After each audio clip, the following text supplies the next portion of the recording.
This past summer, that has been my third summer here working with Surrey Wildlife. Well, right behind us here, this is one of the things we done. We did a saltwater marsh. We brush matted this whole area behind here. This system here used to run a lot deeper in the middle. So what we wanted to do was build a saltwater marsh and kind of make the channel deep again. So basically what we had to do was you take a basic tree like a Christmas tree, and we staked them all along in this huge, I forget how many acres it's 2 or 3 acres anyways.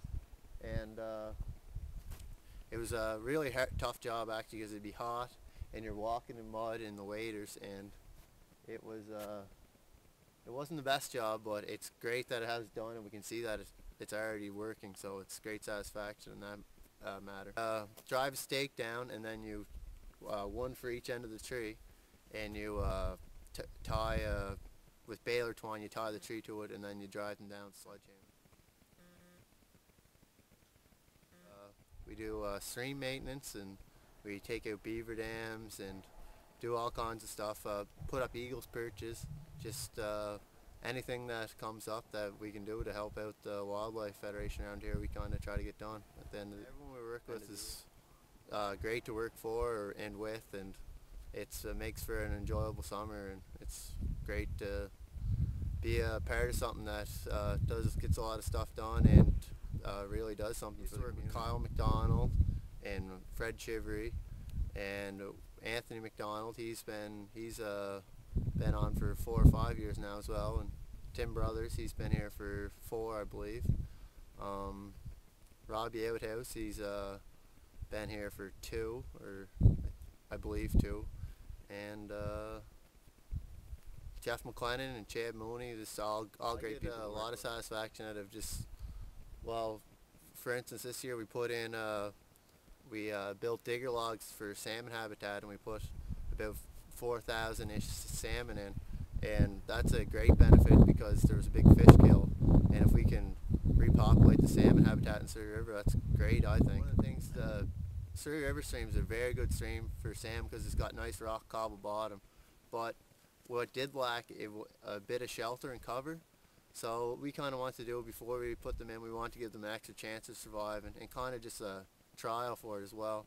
So we installed digger logs, which is a log across the stream on about a 70-degree angle, and the water runs over and it cuts out the bottom of the stream, and it makes a deep hole for them. They'll use that for habitat over the winter. It's a good spot for them to just be protected from predators like eagles and other types of birds that might try.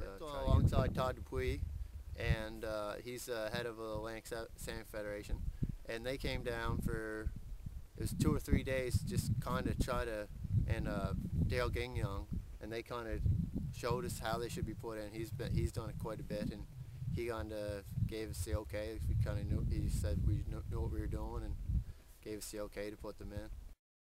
Yeah. And I have my chainsaw course for the trees that we use. We do cut down just 1 tree for each digger log, and I have my course for that. Sport fisherman, I guess you could say. I like fly fishing and bait fishing, and yeah, I spend a lot of time my summer fishing. Basically just fish brook trout and rainbow trout, but with the salmon we put in, when they come back in 2011, it would be great to fly fish and sport fish some of them. For the most part, yes, I'll do like to get a feed every now and then, but catch and release is probably the best way to, especially later in the season when fish are spawn. I do have a pretty good fishing story. Not this summer, but the summer past, it was my first time fishing in a couple of years, and I put in a long season, a lot of hard days out trying to even catch a nice fish, and I wasn't really putting up any results all season. And the second last day of the season, I was fishing just about 5 minutes from this exact location actually, and the last day I caught 2 5-pound rainbow trout, so that was pretty good, and I was pretty excited about that. It is hard work, and some days it's hot and the flies are bad, but it's great being outdoors, and you get to see like great stuff, just wildlife every day. Like, you couldn't ask for a better job in that sense, that you're just always outside and seeing wildlife at its finest, really. You see a lot of stuff that lots of people don't get to see every day.